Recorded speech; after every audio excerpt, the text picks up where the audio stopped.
odds one more time. Journalism remaining at 6-5, unchanged at the top. Goal-oriented sliding down now to 7-1. GOSGER, the longest shot on the board at 19-1.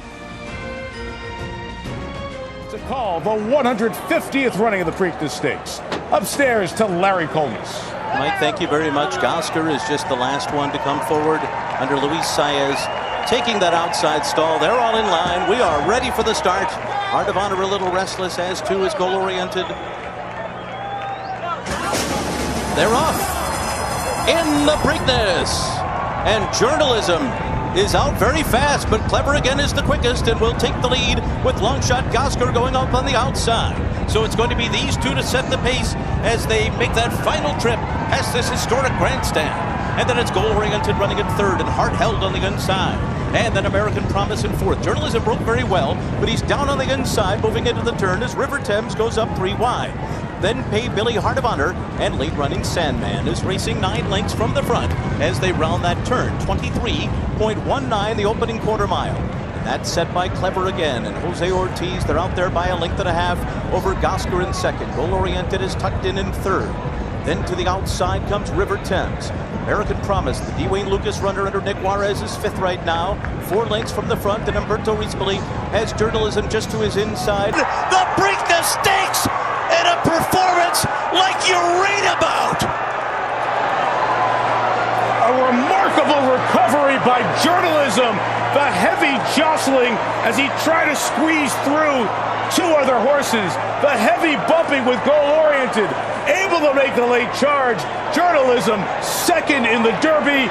Journalism has its day in 2025 and wins the Preakness. What a courageous race by Journalism. Got squeezed early, farther back than he wanted to be. Umberto Rispoli did not panic. He saved the ground in the first turn. He saved it in the second round. In the second turn, went for a spot turning for home. There was a crowd, but you have to do that, Mike. It was do or die at that point, and Journalism, to his credit, had enough courage to force his way through there and overcome an almost insurmountable lead by GOSGER in the stretch. There certainly will be a second look, a third look, a fourth look. SANDMAN, goal-oriented, the unofficial under the wire. Let's watch again. There was not only jostling here, there was some even exchanges of elbows at one point between Flavien Prat on the one-horse goal-oriented and Umberto Rispoli on Journalism, a little similar to what Journalism had to overcome to win the Santa Anita Derby. He showed such courageousness to win that. I thought he had no shot at the top of the stretch when he saw what was in front of him. But look at him accelerate and run down GOSGER late.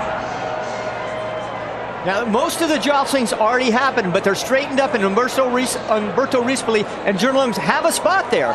And it looks like goal-oriented comes in on him. Flavien Prat crowds Journalism, and then in turn crowds Clever again.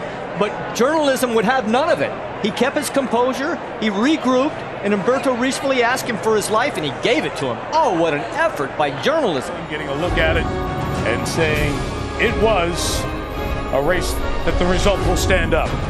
So this final Preakness at Old Hilltop before they bring the grandstand down, a place that's seen memories, that's seen horses bump at the top of the stretch before, sees another one that's just like the Preakness.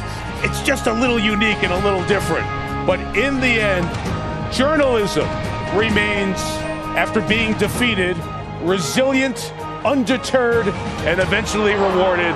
And Michael McCarthy, who thought it was over, Todd Pletcher races ahead. Congratulations, man.